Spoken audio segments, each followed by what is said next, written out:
सब उम्मीद है आप लोग बहुत ही मस्त होंगे और मस्त तरीके से तैयारी चल रही होगी। जैसा कि आपको उत्तर प्रदेश जीके हमने क्लास शुरू किया था और अभी 26 जनवरी तक काफ़ी बिजी हूँ, तो अभी क्लास थोड़ा लेट आ रही है और उसके बाद में मैं लगातार कंटिन्यू करूँगा और आपको ये क्वेश्चन देख के ही जाने हैं, चाहे आप कहीं भी पढ़ रहे हो, एग्जामपुर या रोजगार कहीं भी पढ़ें आप, पर इनको ज़रूर प्लीज़ देख के जाना। मैं इंपॉर्टेंट क्वेश्चन करा रहा हूँ और अपने नोट्स के भी कुछ चीज़ें हैं और कुछ चीज़ें मैं इधर उधर से भी आपको ला रहा हूँ जो बार बार परीक्षा में पूछी गई हैं।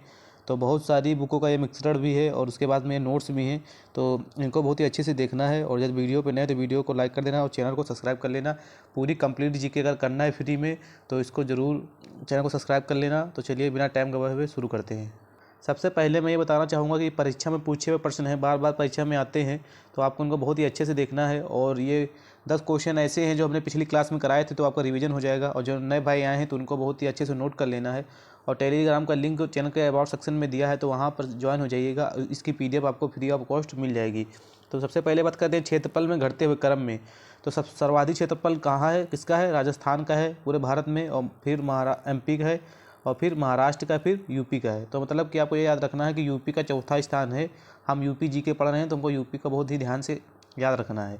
तो यूपी में भाबर क्षेत्र किस प्रकार की मृदा पाई जाती है, आपको ये याद होना चाहिए, ककरीली और पथरीली।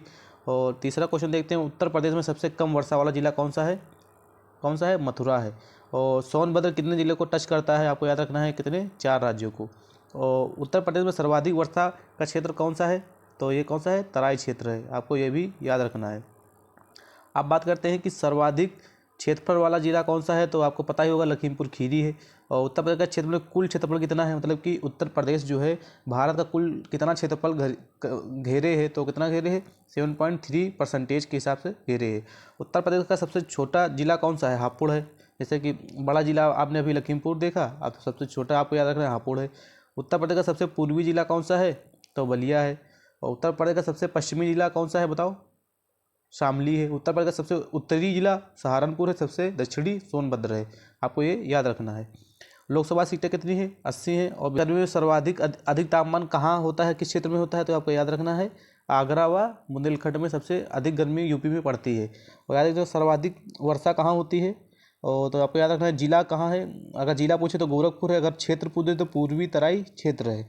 ऐसे वर्षा जहाँ कम होती है तो पश्चिमी मैदानी क्षेत्र में होती है, और जिला अगर आपसे पूछ दे तो मथुरा है, आपको ये याद रखना है। और सर्वाधिक अधिक वर्षा वाला महीना कौन होता है, ये भी आपको याद रखना है, जुलाई होता है। सर्वाधिक ठंडा महीना जनवरी का होता है यूपी के अंदर। और प्रदेश की सबसे लंबी नदी, मतलब कि यूपी की सबसे लंबी नदी कौन सी है, तो गंगा है। और कितना किलोमीटर बहती है, तो 900 किलोमीटर ये यूपी के अंदर बहती है। और ये जब गंगा भारत में प्रवेश कहाँ से करती है, तो आपको ये भी याद रखना है कि ये बिजनौर से भारत में प्रवेश करती है। और ये इसका निकास कहाँ से होता है, मतलब जहाँ से यूपी से बाहर निकल जाती है तो वो बलिया है, आपको ये भी याद रखना है। अब आगे बात करते हैं कि गंगा कितने जिलों से होकर बहती है यूपी के अंदर, तो याद रखना 28 जिले से बहती है। 75 जिले हैं तो ये 28 जिले से अकेले होकर ये बहती है, आपको ये याद रखना है। सर्वाधिक गंगा तट वाला जिला कौन सा है? बदायूं है। मतलब कि मतलब सबसे ज़्यादा अगर लंबाई के हिसाब से बहती है तो बदायूं में बहती है, 133 किलोमीटर की दूरी तय करती है, तो ये भी आपको याद रखना है। और गंगा के नदी में स्थित कौन से शहर हैं यूपी के महत्वपूर्ण हैं, तो उनको भी याद रखना है, सीधा क्वेश्चन बन जाएगा। तो वाराणसी, इलाहाबाद, गाजीपुर, कानपुर, मिर्ज़ापुर, चुनार, बिठूर, बिजनौर, गढ़मुक्तेश्वर, नरोरा, फतेहगढ़।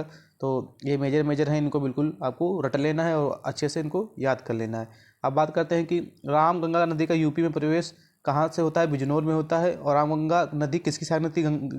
गंगा की सहायक नदी है, आपको पता ही होगा। तो ये गंगा में कहाँ जाके मिल जाती है? कन्नौज के निकट जाके मिल जाती है।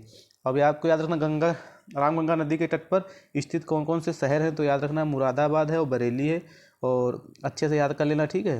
अब उम्मीद है कि मेरे द्वारा दी हुई जानकारी पसंद आई होगी। मिलते हैं फिर नेक्स्ट वीडियो में, जब तक के लिए जय हिंद।